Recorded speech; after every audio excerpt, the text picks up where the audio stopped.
Bondo oyudo chiemb konya momuonyo omenda moheo siling 1,500 kowuok kuom riwruok mar Christian Relief Fund.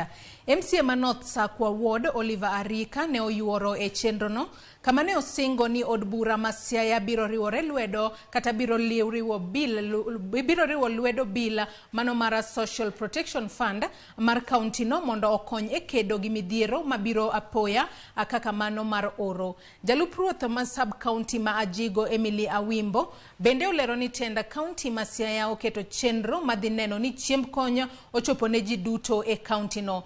Chiemo no noting'o sukari, mogo, motedo, chumvi e kind mamoko. Ne wan gi program ma supporting community, especially de madongo ma nigi chandruok e weche mag chiemo. Kawuono ne wan gi program ma miyo gi chiemo mondo gibed gi winje maber, gibed gi mor e chunygi.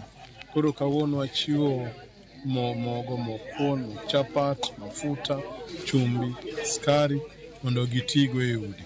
Mae watimo nikech wang'eyo ni society sani tek, economy odhi marach, gik moko tek, nengo gik moko dhi malo. Wacho ni yo matin manyalo support go community ema nyaka watim. En morna kende kendo mae nyaka wach kowuok kuom gavana marwa kaluwore gi twak mare mane nyocha ogolo e county assembly. Gavana wa nyocha ogolo twak kendo kanomi chiwowa kaka wan jood bura nwalose chik moro madiluwe ng'iye joma mine moseuto joutegi kendo wang'iye gik mading'i konyruok margi kaka kuonde magidake, kaka gik magichamo kod kaka ngimagi. Kendo en gima mor kabisa ni the government masani o recognize ni nitie this group of people kendo recognize ni gin group monego bed ni ng'iyo in a special way.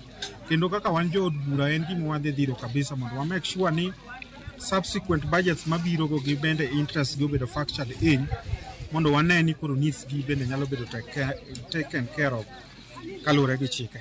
The government bende nigi plan gisebedo kaka gitimo moko kaka cash transfer magimiyo ga nitie to nitie older persons mabende gimiyo ga. Koro kanyo luwore gi chikech mantie sani gin gi plans magin bende